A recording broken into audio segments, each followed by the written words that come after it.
Ok. Salut tout le monde, j'espère que vous allez super bien.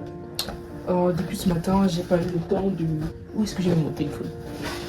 Hop. Depuis ce matin, j'ai pas eu le temps de filmer. Actuellement, il est 16h. Il est 16h12 minutes actuellement. Depuis le matin, je n'ai pas eu le temps. J'étais d'abord très fatiguée, je me suis réveillée très tard. Donc j'ai vraiment pas eu le temps de filmer tout. C'est samedi aujourd'hui, donc globalement, il y a une affaire sur les marchés. Ce sera demain que je vais faire mon analyse de la semaine pour la stratégie Forex, double structure. Cette semaine, sur la double structure, on a eu, je crois, 2 stops. Un trade qui a touché le TP final. Un autre trade que j'ai fait une clôture. En fait, on m'a sorti vers une zone où j'anticipais le retournement du marché sur EURUSD. Étant donné que j'étais entré en vente sur EURUSD. Donc globalement, c'est à peu près ça. Je finis en profit cette semaine, léger profit vraiment cette semaine sur ma propre firme. Malgré que cette semaine, j'aurais pu valider mon challenge, c'est-à-dire à la première phase, avec tous ces beaux trades qu'on a eu cette semaine. Mais il y a beaucoup que j'ai soit clôturé trop tôt, parce que je prends juste un lot de 0,01, soit déplacer le stop loss et me sortir. Je crois que si vous avez vu les anciennes vidéos, vous avez pu voir. Mais sinon, la stratégie scalping, logiquement cette semaine, on a eu 4 trades. C'est un trade par jour. Le mardi, on n'a pas pu avoir une entrée. Il y avait une entrée, mais je ne considérais pas ça comme un OB. Mais après d'avoir bien observé, c'était un OB. Donc littéralement, je pourrais dire qu'on aurait dû faire un 5 sur 5 cette semaine avec la stratégie scalping. Mais étant donné que c'est moi qui trade et non un robot, et que c'est moi qui identifie les zones, j'ai pris 4 trades cette semaine. Il y a 3 qui ont TP. Et un où j'ai pris un stop parce que j'étais pas rentré sur la bonne zone. Mais si je rentrais sur la bonne zone, je devais aller faire TP. C'était jeudi. Donc globalement, je finis quand même la semaine en profit. J'ai encore un trade en swing sur le gold que je n'ai pas clôturé. Si je clôture ce trade là même maintenant, ou à l'ouverture du marché lundi, logiquement, il va juste me rester 20 $ pour valider la phase de mon challenge. Donc je pense que je vais améliorer, comme je vous ai dit, je sais pas si j'ai dit ça hier, mais je pense optimiser ma façon de travailler sur ma propre firme. Je vais uniquement me focaliser sur le gold, parce que j'ai quasiment 4 stratégies sur le gold, oui exactement. J'ai 2 stratégies swing, une stratégie scalping et une autre que je peux considérer comme swing. C'est une stratégie que je tradais bien avant, mais bon, après un moment j'ai laissé parce que j'avais pas un bon money management. En parlant du money management, il faut que je regarde aussi une vidéo de Benjamin dessus. Je sais pas si vous avez vu son dernier podcast qu'il a fait avec Tammy Kabash, qu'il a publié il y a quelques jours, parce que déjà une semaine. Il faut regarder ce podcast, il est très enrichissant. Moi j'aime bien Tammy Kabash, et je suis même abonné à sa chaîne YouTube. C'est vrai que les vidéos qui sortent actuellement, il parle beaucoup plus de bourse et autres. Du coup, tu peux être perdu quand tu regardes ces vidéos. Mais globalement, c'est quelqu'un qui divulgue de très très bons conseils, que ce soit investissement ou trading. Là, il menace de pleuvoir, je vais aller enlever mes habits, je reviens. Ok, globalement, j'étais en train de parler de faire le bilan de la semaine de manière littérale. Donc là maintenant je vais travailler un peu sur mon ordi. Depuis le matin j'ai quand même eu à travailler, je publie les vidéos. Et à part ça, il y a des choses qui étaient venues dans ma tête, c'est parti. Je voulais répondre à certains messages que j'ai eu. Notamment il y en a un qui me dit, je t'ai dit de faire attention en fait par rapport à mon état de santé. C'était qu'un rhume, c'est pas le burn-out, ok? Je suis pas en mode burn-out, c'est pas comme si je gère des choses qui sont ingérables, non. Quand je peux pas, je me repose parce que le sommeil c'est la chose la plus importante. Il y a des jours comme hier par exemple, je me suis couché carrément à 19h pour me réveiller à 6h. Donc quand il faut dormir, moi je dors. Maintenant il peut y avoir des jours où je fais des exceptions parce que c'est important. Et ces jours-là, je vais juste les rattraper plus tard. Malgré que bon, dès qu'on les rattrape, ça fait un peu bizarre parce qu'on ne rattrape pas les heures de sommeil. Mais globalement, j'ai mes 6 à 8 heures de sommeil. Je suis généralement autour de ces heures-là. Donc pour ce qui concerne le burn-out, je suis pas en burn-out, ok. Il y a quelqu'un qui m'a demandé aussi ma stratégie de scalping.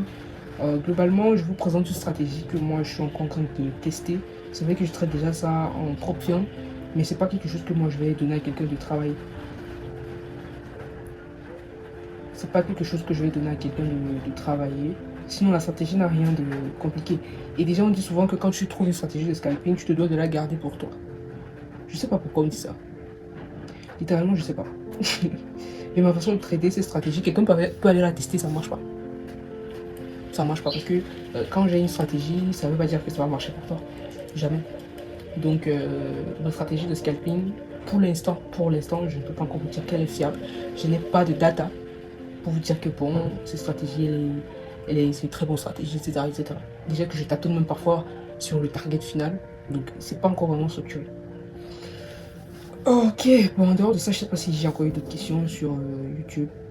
Euh, donc là, si les questions me reviennent, je vais répondre. Mais sinon, je vais tout simplement continuer à travailler. Donc, on se va se revoir uniquement sur le graphique. Et puis, bon, ça sera tout pour cette journée. Je vais juste vous montrer un peu le bilan de cette semaine globalement.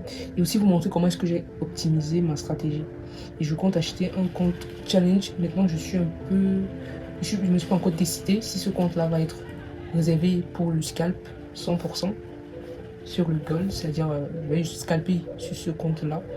Ou bien je vais utiliser ce compte-là pour travailler une stratégie que j'ai sur les actions. Parce que c'est un marché que j'ai découvert, même comme je n'ai pas en parlé depuis. Mais c'est un marché que j'observe beaucoup. Et j'ai une stratégie swing dessus. Moi, je suis très swing. J'évite un peu tout ce qui est scalp. Je peux pas avoir même 10 stratégies swing, ok, avec même différents comptes, que d'avoir des stratégies scalpées. Parce qu'on peut pas scalper beaucoup d'actifs. On peut pas non plus avoir beaucoup de stratégies de scalping. Par contre, je peux avoir plusieurs stratégies de swing. Ça me permet d'être diversifié, de ne pas être focus sur un seul marché. Ça fait que si par exemple sur le marché du Forex, ça ne marche pas trop bien, j'ai mes actions, j'ai l'or, ok, et dans des comptes totalement différents. Pour ce qui est de la double structure, j'ai dit que je prendrai un compte en avril. Parce que le mois de mars, c'est le mois où on ne traite pas ces stratégies. Donc j'ai pas envie de prendre un compte maintenant, travailler dessus, et après rester tout un mois sans travailler. Donc je préfère littéralement attendre avril pour travailler sur le compte en question. Pour acheter un compte et travailler dessus de manière un peu plus réelle. Parce que actuellement, je suis uniquement en démo. Et puis, je vais donc voir si l'autre compte que je vais acheter, je pense que je vais beaucoup plus faire le scalp là-bas. Parce que le compte que j'ai actuellement, étant donné que je fais déjà du swing, si on swing, je suis en achat, comme actuellement. Et quand scalping, il faut que je vende, je ne peux pas prendre une vente sur le même compte. Parce que les propres firmes interdisent les méthodes par recouvrement, en fait, les bonnes propres firmes. Si vous partez prendre les propres firmes qui ne sont pas très régulées et tout ça, vous pouvez faire ça. Mais sur des problèmes comme FTMO, FoundedNext, le recouvrement n'est pas autorisé même en phase de challenge. Donc ça va un peu me limiter de vendre alors que si j'ai un autre compte où je peux uniquement scalper, ça ne me dérange pas. Et la stratégie, c'est un seul trade par jour, maximum. C'est-à-dire un seul trade sur un seul actif. Actuellement, je n'ai pas encore eu à regarder d'autres actifs avec la stratégie. Sinon, sur le gold, j'ai vu que ça marche très bien sur le gold. Maintenant, sur les autres actifs, le Forex, déjà, je crois pas que ça va même fonctionner sur le Forex. Je sais pas, peut-être sur le USD ou GBP/USD. Sur le Bitcoin, j'ai essayé de regarder. C'est pas trop ça. Pareil sur le pétrole. Je trouve que c'est beaucoup mieux sur le gold. Ça marche beaucoup mieux. Donc, je préfère me focaliser sur le gold et puis ça va.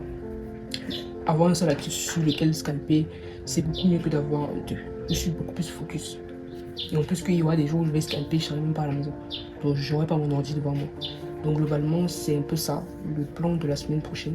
Et j'espère que la semaine prochaine, je vais pouvoir valider la première phase de mon challenge pour pouvoir passer à la deuxième phase. Et mon objectif, c'est les premiers payouts, en fait, les payouts que je vais obtenir de cette propre firme va me permettre d'acheter d'autres comptes. Je ne prendrai pas des payouts là pour aller me faire plaisir, non. Comme je vous ai dit, même pendant 1 à 2, voire 3 ans, je risque réinvestir tout ce que je vais gagner dans le trading, ok, donc tous les payouts que j'aurai, je vais réinvestir dans le trading. Ça va me permettre d'évoluer beaucoup plus rapidement. Par contre, si je prends les payouts et je dis bon, je vais pas m'acheter ceci ou je vais pas me faire ça et autres, ça va me ralentir un peu dans l'objectif que je vais atteindre.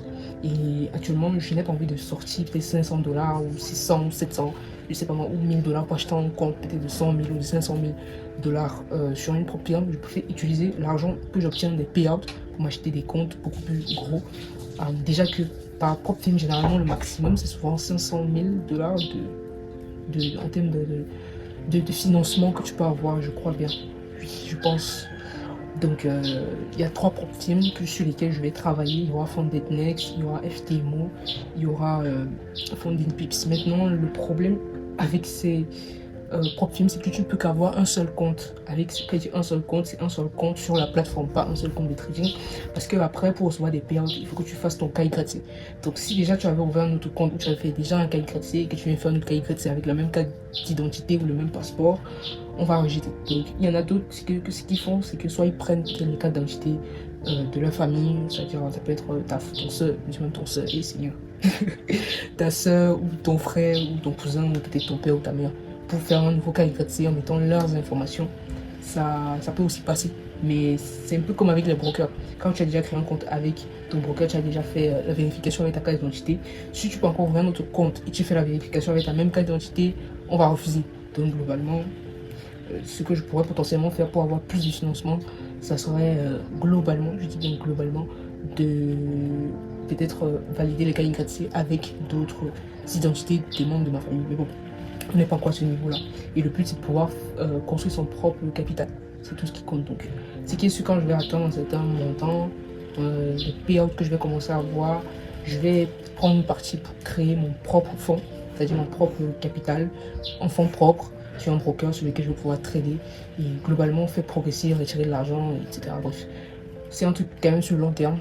Peut-être l'année prochaine, peut-être l'année prochaine, je ne sais pas. Tout va dépendre de comment est-ce que je vais évoluer en trading. Et globalement, je suis quand même assez fier de l'évolution que j'ai depuis le premier jour où j'ai commencé à trader. Parce que bientôt, ça va faire 1 an que je trade.